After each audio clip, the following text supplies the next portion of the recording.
So first, Laverne Cox, I love her. So she took a stand on The Daily Show for Spirit Day, a day promoting awareness of anti-LGBTQ bullying. Cox addressed how trans issues have become a political weapon this election season, especially with Republicans pushing anti-trans laws that only increase the risk of bullying and hate crimes against trans youth.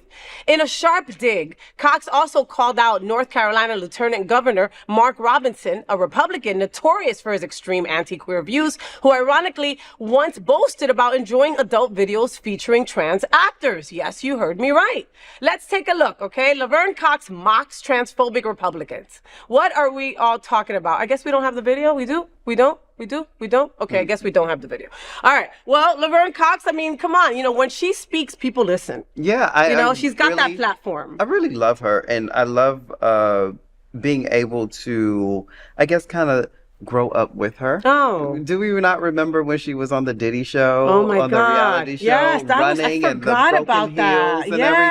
I remember, girl. I remember. I forgot. But it's just seeing her from there to the tipping point, the Time magazine issue, to her now becoming a public figure. Yes. You know, a very red carpets. Yes, doing it right, doing red carpets for like one of the biggest award shows ever. Yeah.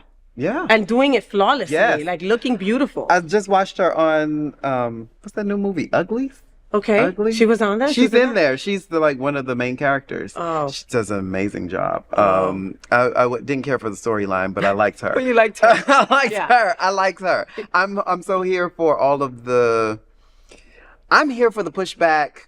I'm here for us. I think I said this on Queer with Us one time, like maybe a year ago. I'm so here for when we start standing up and biting back.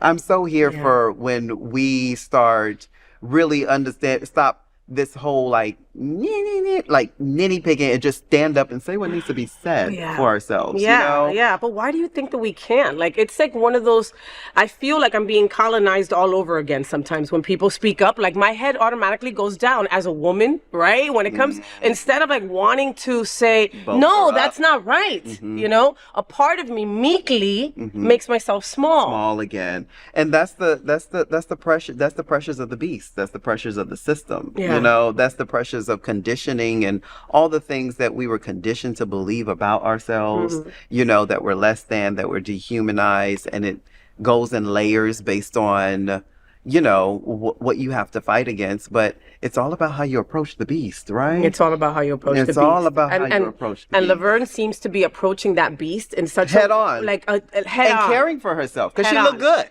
No, and she's looking better and better. I mean, I know money helps. I get it. But like, you could just see the evolution of her being so comfortable in her beautiful body and her beautiful self. Like, you know what I mean? Like, she always dressed great, but even the style has elevated. Look at the hair. You know, look at that hair. Look at that hair. I mean, and it looks flawless on her. Look at that purple she was wearing. Like, it's like, look at that. Yeah. She's a goddess, you know. She's a freaking star. She's standing in it. She's wearing it. She's wearing it. She's wearing it, like we were saying, you know. Like, you can see somebody when they're wearing a garment or the garment's wearing them. You know, like I use a lot of refurbished clothes. I use they have a subscription to clothes, right? So I pay a certain amount. They send me 6 dresses every month, and then I send them back. You know, and so it's really about how you make yourself feel in that garment. Okay, because it's not your garment, right? So are you wearing a garment, or is the garment wearing you? And someone to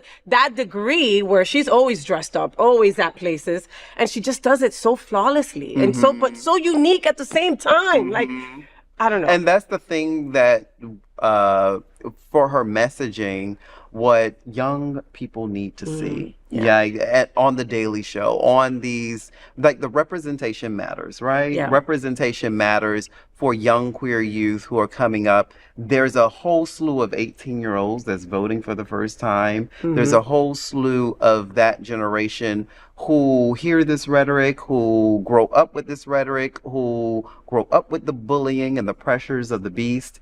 To see someone reflected back, Black, trans, and standing in their power against the system and speaking and voicing their concerns and standing up for them, that is the beauty of this whole story. Like, that is so beautiful, because I'm hosting I hosted a conversation with George M. Johnson, where he wrote his next book, Flamboyance, about the Harlem Renaissance and the queers of the Harlem Renaissance. And the beauty of that book was the way it was written in color was for younger people to recognize that their history is there. There are people like you. There were people like you, even in the 20s and the 30s and the 40s. There were people just like you who were represented, who stood up against the beast, stood up in the system, stood up in their authentic selves, loved themselves enough to cause change and culture in the entire root of this entire America. And so that's the beauty of what's really going on here. And she will go down in a